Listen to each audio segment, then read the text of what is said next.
네, 임대리님. 네.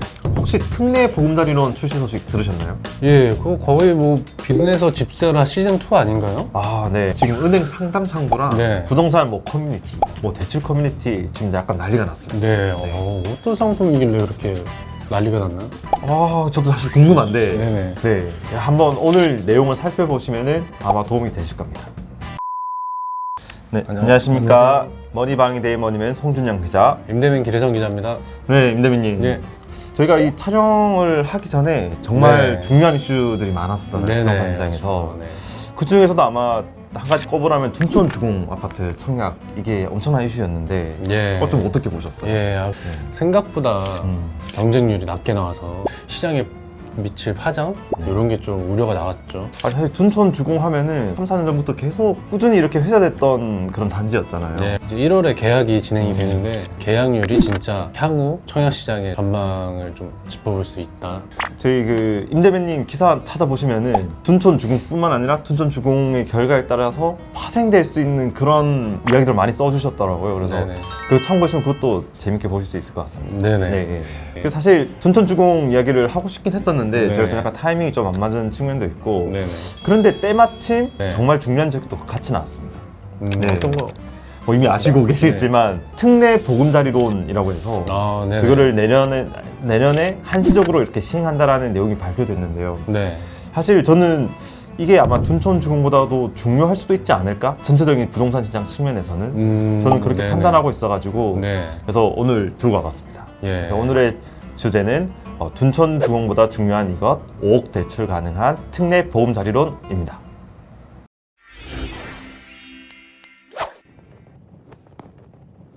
네, 원희맨님. 네. 보금자리로는 네.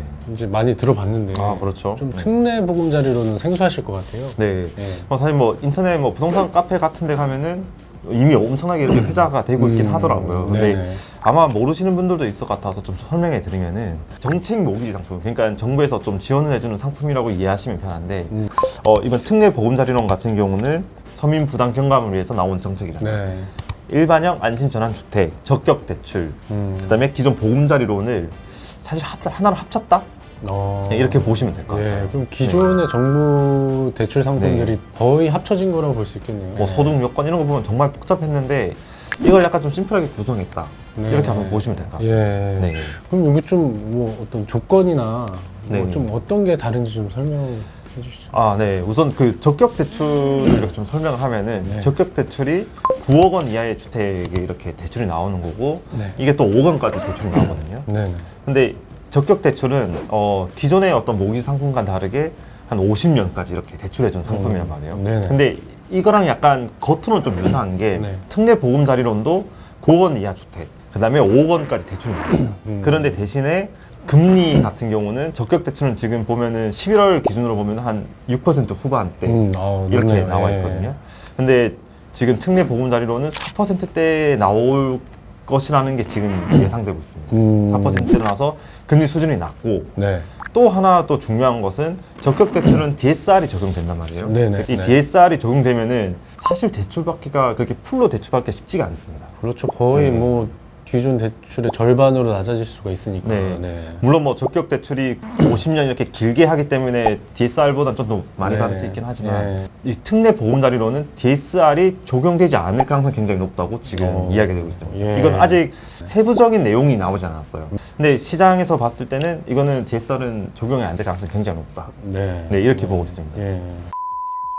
안심전환대출이랑 또 이어서 설명을 좀 더 해보자면은 안심전환대출 같은 경우는 이것도 이게 형평성 문제가 굉장히 많이 제기됐습니다. 예. 네. 예를 들면 보금자리론 같은 경우는 무주택자들이 주택을 구입하기 위해서 이렇게 대출을 일으키는 거잖아요. 네네. 근데 안심전환대출은 기존에 이렇게 주택을 구매하기 위해서 대출을 냈던 사람이 이자 경감을 위해서 이렇게 새롭게 대출을 전환하는 건데 네. 오히려 이 안심전환대출이 무주택자를 위한 보금자리론보다 금리가 좀 더 낮습니다. 네. 네네. 그럼 오히려 무주택자들한테 혜택을 줘야 되는데 네. 안심전환 대출의 금리가 조금 더 높다 보니까 이런 형평성 문제가 생긴 거죠. 네. 그래서 뭐 이런 걸 포함해서 같이 하나로 통합해 버린 거죠. 금리 네. 수준을 예. 맞추면서. 네. 뭐 안심형 전환 대출 같은 경우는 네. 이게 주택 가격이 6억 원 이하, 그다음에 이게 뭐 앞으로 뭐 9억 원 이렇게 늘린다고 이야기가 나왔긴 네. 했었거든요. 그리고 대출 한도도 3.6억 원. 이것도 나중에 5억 원을 늘린다고 했어요. 근데 네네. 소득 한도도 1억 네. 원이었던 거죠. 네. 이런 것들을 맞물려 가지고 그냥 에이 뭐 이렇게 바꾸느니 합치자 해서 이렇게 특례 보금자리론이 나오게 된 겁니다. 예. 네. 그럼 이게 뭐 아까 좀 한시적으로 시행된다고 네. 하셨는데 뭐 어느 정도? 저는 이게 좀 중요하다고 보는 게 네네. 내년 1년 동안 이렇게 한시적으로 운영한다고 합니다. 아, 그럼 이게 네. 기존에 3개 상품이 있고 네. 그 추가가 되는 거죠? 1년 동안 한시적으로. 아, 네. 그렇게 보시면 되는데 네. 적격 대출을 하시고 싶은 분은 그냥 특례 보금자리론 하시면 됩니다. 사실. 네. 예. 예, 그 머니맨님, 이게 또 좀 차별화된 게 네. 소득 요건에서 좀 다른 게 있다고요? 아, 네. 그 특례 보금자리론 같은 경우는 네. 소득 요건이 없습니다. 그러니까 사실 뭐 네네. 기존의 뭐 어떤 정책 모기지론 같은 경우는 네.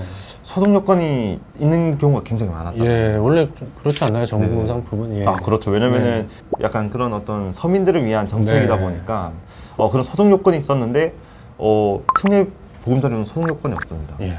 그래서 뭐 지금 보시면 그런 불만도 사실 많았거든요. 네. 뭐 맞벌이 하는 부부 같은 경우는 요즘에 임금 인상도 어느 정도 이루어졌기 때문에 뭐 7천만 원 뭐 이런 거 넘어가는 경우가 좀 많잖아요. 네, 그렇죠. 그래서 뭐 디딤돌 대출 같은 경우는 뭐 6천만 원, 7천만 원 이 정도인데 네. 그리고 뭐 보금자리론 같은 경우도 이렇게 또 7천만 원인가 이렇게 돼 있잖아요. 네. 근데 그것 때문에 이용할 수 없는 사람들 입장에서는 엄청난 메리트가 생겼다. 예. 이렇게 보시면 될 것 같습니다. 네.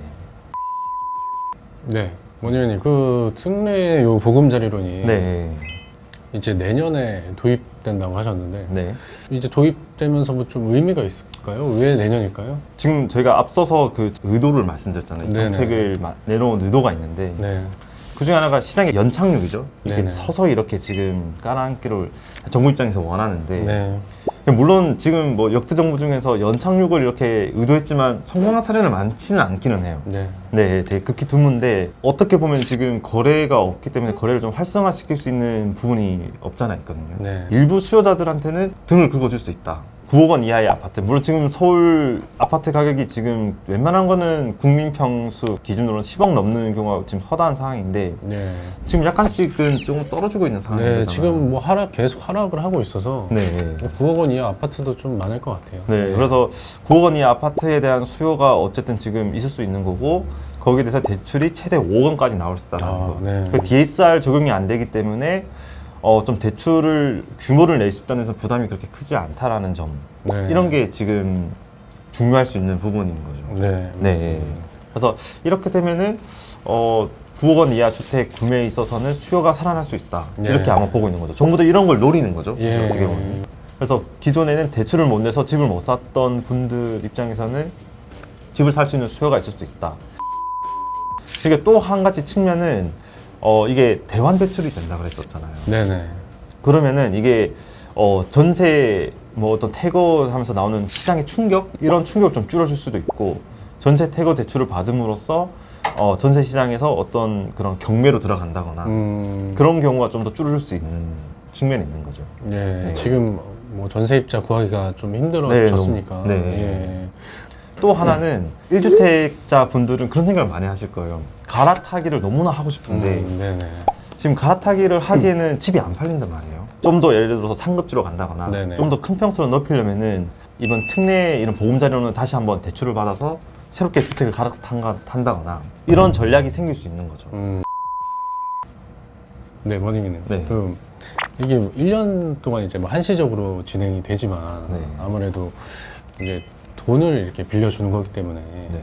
또 집값을 자극할 수 있는 뭐 그런 우려가 있지 않을까요? 이것도 정말 다양한 해석이 있더라고요. 네네. 이 하나하나 차근차근 이렇게 좀 약간 좀 들여다보면은 네. 대출이 일단 나오는 거잖아요. 네, 그렇죠. 내년밖에 기회가 없어요. 네. 내 집 마련에 너무 그런 고픈 사람들 입장에서는 이 정책을 이용한 게 되게 이득이 있다고 볼 수가 있는 거죠. 그렇죠. 생각보다 저는 이 정책 나왔을 때 솔깃하더라고요. 아, 네. 그럼 내년에 도전을 하시는. 그거는 가봐야 되겠지만 네. 저는 이미 집값이 진짜 뭐 거의 하반기 들어서 거의 엄청 떨어졌잖아요. 네네. 한 30% 떨어질 때도 많은데 네. 가시권에 들어왔다라고 네. 생각하는 분들이 있을 수 있거든요. 네네. 그런 분들한테는 이 정책이 굉장히 효과적일 수 있다. 네. 네, 그렇게 볼 수 있는 거죠. 그리고 또 다른 측면에서는 네. 그렇게 효과가 크지 않을 것이다. 이런 이야기가 있습니다. 음. 말씀하신 것처럼 집값이 지금 하락기잖아요. 네네. 굳이 지금은 집을 살 필요가 없다는 얘기예요. 음. 그리고 거기에다가 지금 4%대라고 했는데 이게 지금 4% 초반이 될지 중반이 될지 그건 모르는 겁니다. 네. 네, 근데 지금 이미 금리가 시장 금리가 지금 치솟고 있기 때문에 만약 4% 중반대로 나오면은 이거를 30년을 계산하면은 진짜 200만 원 넘게 나오거든요. 네. 네네. 그러면은 거의 월급에 가까운 그런 이자를 내면서 거기다가 집값이 또 더 떨어질 수 있는데 네네. 과연 지금 이 정책을 위해 사는 게 맞는 것인가? 그런 회의적인 시각도 있는 거죠. 예.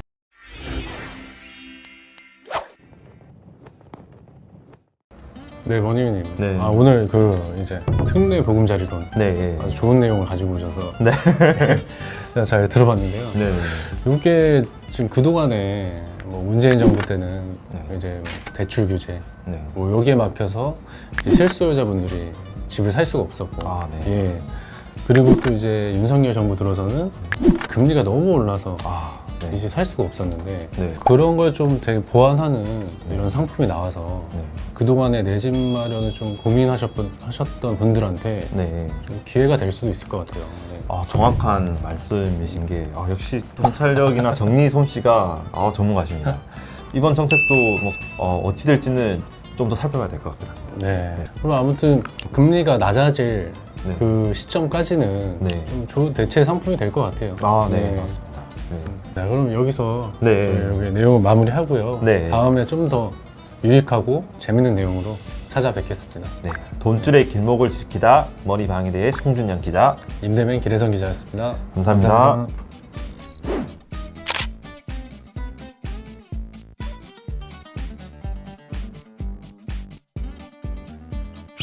돈줄의 길목을 지켜드립니다.